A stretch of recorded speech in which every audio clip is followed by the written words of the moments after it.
ஆதிசங்கர பகவத்பாதாள் கனகதாரா ஸ்தோத்திரம் அப்படின்னு பிக்ஷை எடுத்துன்னு வரும்பொழுது ஒரு ஆத்து வாசலில் போய் நின்றுண்டு பவதி பிக்ஷாந்தேகி அப்படின்னு கேட்கும் பொழுது உள்ளே எதுவும் கொடுக்கறதுக்கு இல்லை அந்த அம்மா கிட்ட.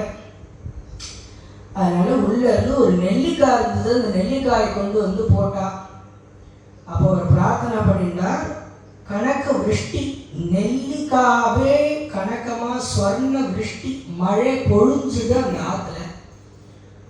ஆச்சாரியார் சின்ன வயசுல பண்ண ஸ்தோத்திரம் கனகதாரா. அதுக்கப்புறம் சுவாமி தேசிகன் ஸ்ரீஸ்துதி அப்படின்னு அருளி செய்கிறார். அந்த ஸ்ரீஸ்துதி சொல்லி பெருந்தேவி தாயார் இருக்காளே காஞ்சிபுரத்தில், அவரிடத்துல பிரார்த்தனை பண்ணிட்டு தான் ஒரு சின்ன பிரம்மச்சாரி, அவருக்கு கல்யாணம் ஆகணும். அதனால சுவாமிகிட்ட வந்து பிரார்த்தனை பண்ணுறார். சுவாமி தேசிகன் இடத்துல எனக்கு கல்யாணம் ஆகணும், அதனால ஏதாவது பொருள் வசதி வேணும், நீங்கள் தான் அனுகிரகம் பண்ணி கொடுக்கணும் அப்படின்னு தாயார் சன்னதிக்கு அழைச்சின்னு போய் ஸ்ரீஸ்துதிய தாயார் இடத்துல விண்ணப்பிக்கிறார். விண்ணப்பிக்கும் பொழுது அங்கேயும் அதே மாதிரியே சொர்ண விருஷ்டி ஏற்படுது ஸ்ரீஸ்துதி. அப்புறம் கூரத்தாழ்வான் ஸ்ரீ குணரத்ன கோஷம் அப்படின்னு தான் சொல்றார். குணரத்ன கோஷம்னா தாயாருடைய குணங்களை கொற்ற. அதுக்கப்புறம் பார்த்தா பராசரப்பட்டர். பராசரப்பட்டர் வந்து இந்த ஊர்ல தாயார் சன்னதியிலேயே வளர்ந்தவர். இந்த ஊர்ல தாயார் சன்னதியில தான் அவருக்கு தூளி கட்டி அங்கேயே தான் இருந்துருப்பார்.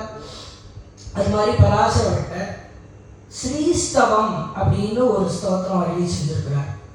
இது மாதிரி தாயாரை விட்டு தாயார ஸ்தோத்திரம் பண்ணாதவ ஒத்தருமே கிடையாது, எல்லாரும் ஸ்தோத்திரம் பண்ணியிருக்கான். ஆழ்வார்கள்லாம் அப்படி கொற்றா. பெருமாளை சொல்லும் பொழுதே தாயாரோட சேர்த்து தான் சொல்றான். திருவுக்கும் திருவானே அப்படின்னு தான் சொல்றான்.